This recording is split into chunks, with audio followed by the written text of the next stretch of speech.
અરવલ્લીના પ્રસિદ્ધ યાત્રાધામ શામળાજી ખાતે જેઠ માસની પૂર્ણિમા નિમિત્તે ભક્તોનું ઘોડાપૂર ઉમટ્યું છે। હજારો શ્રદ્ધાળુઓ ભગવાન શામળિયાના દર્શન કરી ધન્યતા અનુભવી રહ્યા છે। પૂર્ણિમાએ પોતાના આરાધ્ય દેવના દર્શનનું વિશેષ મહત્વ હોવાથી મંદિર પરિસર ભક્તિમય બન્યું છે। અરવલ્લી જિલ્લામાં આવેલું પવિત્ર યાત્રાધામ શામળાજી અત્યારે જય શામળિયાના નાદથી ગુંજી ઉઠ્યું છે। આજે જેઠ સુદ પૂર્ણિમા છે, ત્યારે ભગવાન શામળિયાના ચરણોમાં શીશ ઝુકાવવા માટે હજારો ભક્તો ઉમટી પડ્યા છે।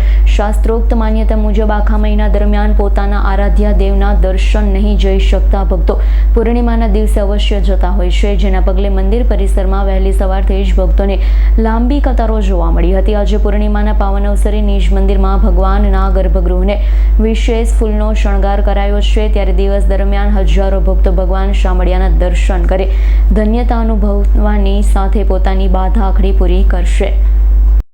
आज रोज जेठ सुद पूनम એટલે કે ભગવાનની સ્નાન આદિ પૂનમ કહેવાય, જેમાં જ્યેષ્ઠાભિષેક સ્નાન આદિ જગન્નાથજી જન્મોત્સવ તરીકે પણ ઓળખાય છે। એવી સુંદર મજાની જેઠ સુદ પૂનમના દિવસે ભગવાનનું સરસ સ્નાન આદિ પૂજન થઈ શણગાર આરતી પર્યંતની સેવા સંપન્ન થઈ છે। ભગવાનને સુંદર શ્વેત વસ્ત્ર અને મોતી ડાયમંડના દાગીનાથી અલંકૃત કર્યા છે। સાથે 11:30 વાગે રાજભોગ, સવા 12 વાગે રાજભોગ આરતી, ત્યાર પછી 2:15 વાગે ઉત્થાપન, સાંજે 7 વાગે શયન, 8:15 વાગે શયન ને 8:30 વાગે મંદિર મંગલ થશે।